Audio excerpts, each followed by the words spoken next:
Esi sveicināts My Perfect Dog podkāstā. Pastaigas dabā ir veselīgas un svarīgas katram sunim, bet tajās ir slēpti arī dažādi riski – no ērcēm līdz čūskām, līdz pārkaršanai.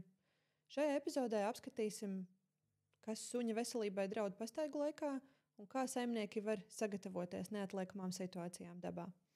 Mani sauc Anna Lapoška, es esmu veterinārārste un suņu uzvedības speciāliste suņu un saimnieku skolā My Perfect Dog. Pirmais aspekts, ko es gribētu uzsvērt, ir ērces.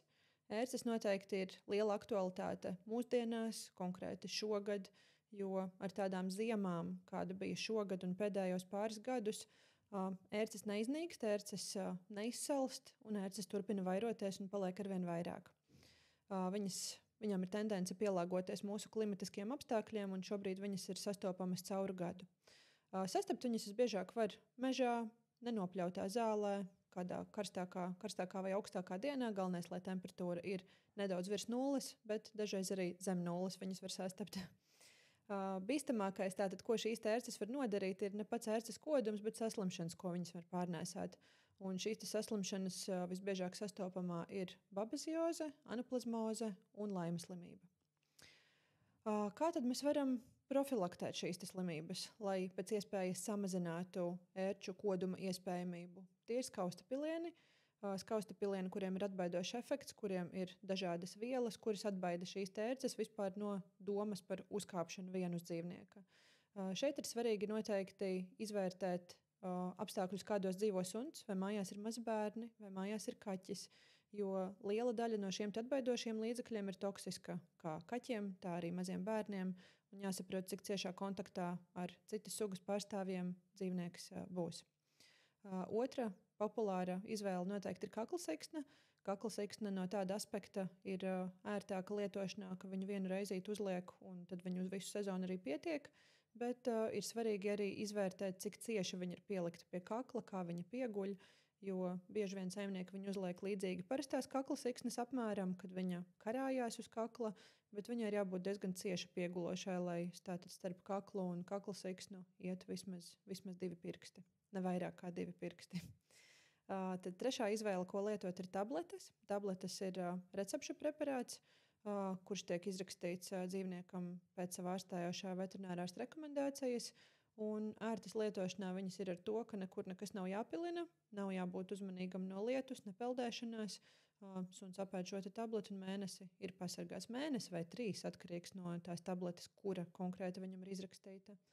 Bet ir jāatcerās, ka jebkurš medikaments var radīt kaitējumu organismam, un sākotnēji suns ir jāpārbauda. Tāpēc arī šis ir galvenais iemesls, kāpēc medikaments ir recepšu. Jo, ja dzīvniekam ir jau kaut kādas neiroloģiskas saslimšanas vai aknu problēmas, viņam šāds medikaments nav derīgs. Ko nepieminēju pie pilieniem un kaklasiksnes, svarīgi izvērtēt šo izvēli par labu šiem preparātiem. Jāsaprot, cik bieži dzīvnieks peldēs. Jo, ja dzīvniekam tiek sapilināti šie skausta pilieni un dienas 2 laikā viņš nokļūst lietū vai nokļūst ūdens tilpnē, pirmkārt šis medikaments noskalojās un viņš nav sasniedzis gala mērķi, līdz ar to medikamenta darbība samazinās laika ziņā un ātruma ziņā. Un otrs noteikti ir arī ūdenī dzīvojošie mikroorganismi, jo šis medikaments, kas paliek dzīvniekam uz ādas, nelabvēlīgi ietekmē arī tos. Noteikti arī būtu jāpārbauda dzīvnieks pēc katras pastaigas uz ērču esamību, jo šīs pašas tabletes viņas nogalina ērci pēc viņas piesūkšanās, bet viņas neatbaida to. Tāpēc bieži vien ir sūdzība no suņu saimniekiem, ka ērce nav piesūkusies vai ir piesūkusies un nomirusi, bet dzīvnieks uz mājām ir atnesis ērces. Tā svarīgi atcerēties, ka tablete neatbaida ērces, bet viņa nogalina viņas piesūkšanās brīdī. Tāpēc rāpojošas ērces jūs uz dzīvnieku varat atrast. Tāpēc, ja pēc pastaigas jūs redzat uz sava dzīvnieka vai uz dīvāna rāpojošu ērci, vai viņa ir tikko piesūkusies, cenšieties pēc iespējas ātrāk to izvilkt. Jo saslimšana bieži vien radīsies ne tik ātri, ne pirmajās sekundēs pēc piesūkšanās. Varbūt, protams, visādi, bet jo ātrāk jūs pamanīsiet ērci un jo ātrāk jūs izvilksiet, jo labāk. Tāpēc, kādas būtu rīcības pēc ērces piesūkšanās vai pēc jūs esat pamanījuši viņu izvilkt, un turpināt vērot dzīvnieka kliniskās pazīmes. Ja jūs vēlaties, jūs varat nest viņu arī uz laboratoriju, pārbaudīt pret kādu saslimšanu, bet bieži vien tas tādu lielāku stresu saimniekam sagādā šī ērces aiznešana uz laboratoriju, viss tas process par to, kā tur viņu nogādāt. Tāpēc, ja kādam tas dod sirdsmieru, to var darīt, bet es tā laikam nedarītu. Un runājot par šīm klīniskajām pazīmēm, kuras būtu jāvēro, principā jebkas, kas mainās suņa ikdienas uzvedībā. Ja viņš paliek apātisks, jāatsakās no ēdiena, parādās vemšana, ķermeņa paaugstināt temperatūru, jeb drudzis un tumšs urīns, tās būtu pazīmes noteikti, kad doties pie veterinārā ārsta. Un šīs pazīmes var parādīties ļoti dažādos laika periodos.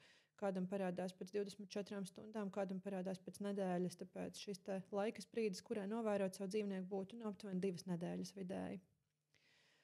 Vēl viens aspekts, kas ir diezgan aktuāls šobrīd vasarā, ir pārkaršanas tēma. Pārkaršana, ja dzīvnieks atrodas ilgstošos saules staros, tiešas tātad saules staru ietekmē, vai mašīnā, kas ir sakarsusi telpa. Simptomi, kuriem būtu jāpievērš uzmanība, ir dzīvnieka vājums, jeb apātija, apgrūtināta smaga elpošana, atteikšanās no kustībām, tātad dzīvnieks nespēja pārvietoties, vemj, līdz pat dzīvnieks var noģībt un zaudēt samaņu. Ar ko šis ir bīstami, ka var iestāties termiskais šoks un dzīvnieks var aiziet bojā, tāpēc ir svarīgi jau proaktīvi padomāt pie tā, lai jūsu dzīvnieks nepārkarst. Īpaši svarīgi šis būtu arī brahiocefālo šķirņu saimniekiem, jo viņiem ir īsāki elpceļi, viņiem ir šaurāki elpceļi, un tas viss pietūkst karstumā, un viņiem ir daudz grūtāk elpot nekā parastā ikdienā. Tāpēc gan brahiocefālo suņu īpašniekiem, gan citu suņu īpašniekiem, kas slikti panes karstumu, ieteicams pastaigas saīsināt gan garuma ziņā, gan arī laika ziņā, kad jūs ejat ārā. Tātad ieteicamie laiki būtu agri no rīta, kad saules vēl nav savā pīķī un nav karstākais laiks, un vēlos vakaros, kad arī ir jau vēsāks un nav tieši saules staras ietekme. Noteikti līdzi ūdens, lai dzīvnieks varētu padzerties.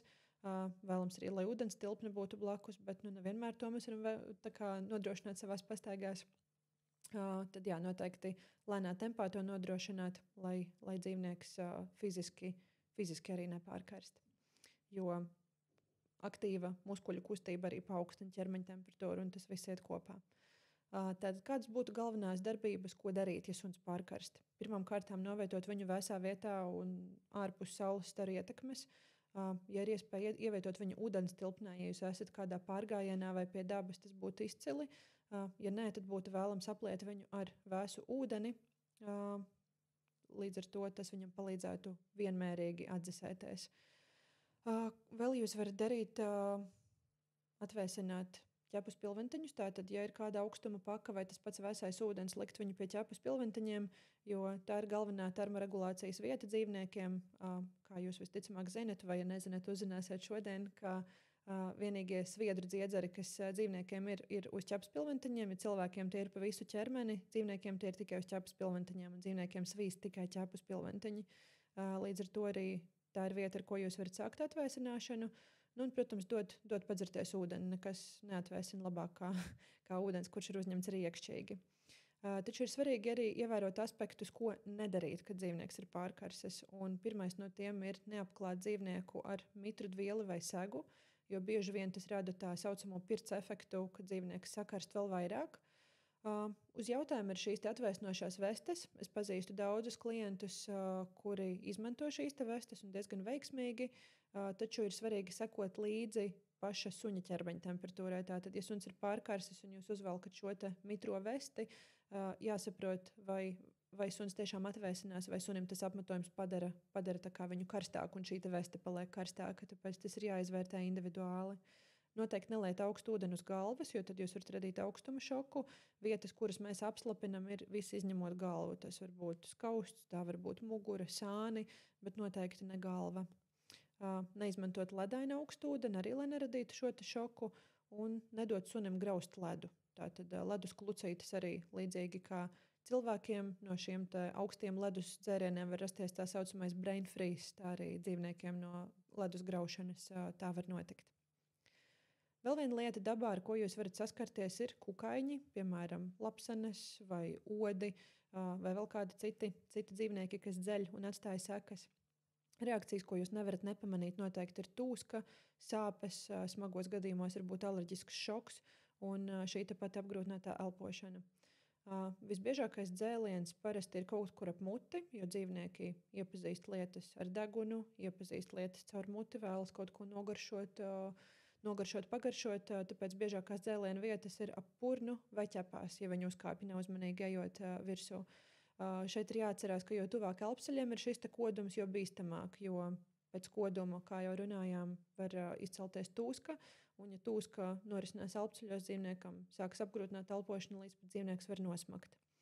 Kāds tad būtu jūsu rīcības, kā rīkoties šajā gadījumā? Pirmām kārtām noteikti apskatīt dzēlienu vietu, vai ir, teiksim, tas pats kaut kāds dzelonis, ko jūs varat izvilkt, no kā ir šī alerģiskā reakcija. Ja jūs viņu neredzat, tad labāk nesākat to darīt, bet ja pamanāt, ieraugat, tas ir tas, ar ko jūs varat sākt.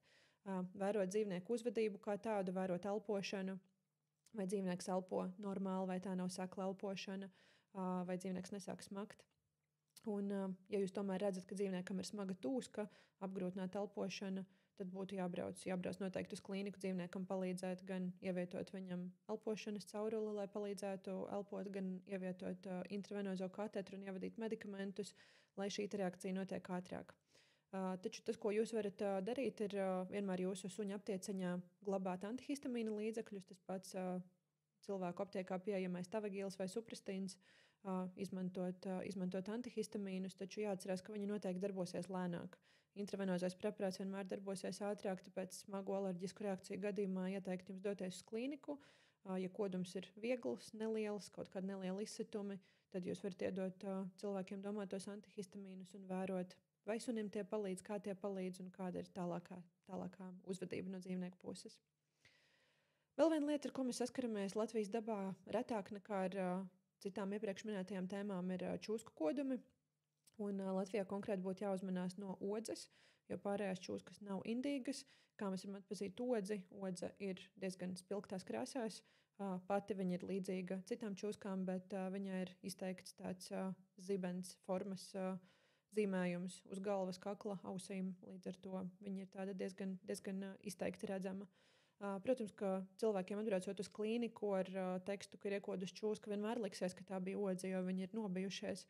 Bet ir vērts noteikti padomāt un saprast, cik ir liels iemesls panikai. Jo, kā atceramies, jūsu panika dzīvniekam šajā gadījumā nepalīdzēs, cenšamies saglabāt mieru, un tad, kad jūs varat saglabāt mieru, tikai tad jūs varat palīdzēt savam dzīvniekam. Tipiskās situācijas, kur mēs varam satikt čūskas, protams, ir meži, ir pļavas, siltos laikos, kaut kur netālu arī no ūdens tilpnēm. It īpaši tās ir kādas nesakoptas pļavas, tur mēs varam sastapt čūskas. Ko darīt, ja suni tomēr ir sakodus čūska? Noteikti necelt paniku, palīdzēt dzīvniekam, būt pašam mierīgam, palīdzēt dzīvniekam nomierināties, saprast, kas tā ir bijis pa čūsku. Ja tā ir bijusi odze, tad doties uz klīniku. Ja ir iespēja, tad neļaut dzīvniekam pārvietoties, nest viņu uz rokām, jo vairāk dzīvnieks pārvietosies, jo vairāk pa asinsrīti viņam izplatīsies šī inda. Un, diemžēl, pat ja jūsu dzīvnieks svar virs 40 kg un jūs esat smalkas uzbūves, diemžēl šajā gadījumā tā prioritāte ir palīdzēt saglabāt dzīvnieku dzīvību, tāpēc cenšaties sakopot visus savus spēkus vai lūgt palīdzību kādam jūsu ceļa biedram, palīdzēt dzīvnieku aiznest līdz mašīnai un braukt uz klīniku. Nekādā gadījumā nemēģiniet pārgriezt to brūci vai izsūkt indi vai vēl kaut kādā veidā to ietekmēt. Tas, ko jūs varat darīt, ir uzlikt žņaugu, lai šī asinsrite netiek tik tālu uz priekšu. Tā ir vienīgā lieta, ko jūs varat darīt, un tad jūs tālāk braucat uz klīniku. Tātad, lai jūs būtu drošāki savos pārgājienos, savās garākajās pastaigās, kad dodaties tomēr pie dabas, ieteiktu jums katram mājās glabāt savu sunim paredzētā pastaigu aptieceņā. Pastaigu aptieceņu, tā es to gribēju teikt. Līdz ar to tai vienmēr ir jābūt līdzi jūsu mugursomā, jūsu mašīnā, jūsu kabatā laikam gluži nē, bet tad, kad jūs dodaties arī ar ierobežotu mantu daudzumu, kādā pastaigā padomājiet arī par suņa drošību un suņa aptieceņu. Aptieceņas saturs, protams, katram var būt tāds individuāls, man ir varbūt savi favorīti, ko es tur liktu, bet tādas noteikti nepieciešamās lietas manā skatījumā būtu marlas salvetes, marle kā tāda, pašlīpošā saite, lai nepieciešamības gadījumā uzliktu apsēju kādu negadījumu gadījumā vai brūces gadījumā. šķēres, lai vai nu nogrieztu apmetojumu pie brūces apstrādes, vai nogrieztu to pašu pārsēju, termometrs, lai noteiktu dzīvnieku ķermeņa temperatūru, lai saprastu, vai dzīvnieks nav pārkarsis un kā rīkoties. Nagu šķēres, ja gadījumā gadās aizlausts nakas dzīvniekam, turpat arī noteikti blakus kālija permanganāts, lai piededzinātu šo aizlausto nagu, jo tā ir tāda diezgan stresaina lieta priekš saimnieka, bet viņu var diezgan ātri atrisināt ar naga nogriešanu, piededzināšanu un dažreiz pat var izvairīties no braucienu uz klīniku. Arī ērču izvilcējiem noteikti tur būtu jābūt, kad jūs redzat jau piesūkušos ērci, gan plakanu, gan uzpūtušos ar ērču izvilcēju diezgan smuki viņi var izvilkt. Tad dezinfekcijas līdzeklis, piemēram, chlorhekstīna salvets, ja ir notikusi kāda mazāka vai lielāka brūce, lai neienestu viņā infekciju. Tad noteikti ūdens un bļodeņa, kas varbūt gluži nav aptieceņas saturs, bet tam noteikti būtu jābūt līdz katrā jūsu vasaras nedaudz karstākā vai siltākā pastaigā. Un antihistamīna līdzekļi, ja gadījumā gadās kāds kukaiņa kodums, no kura vajadzētu pasargāt savu dzīvnieku un sniegt tādu pirmo palīdzību.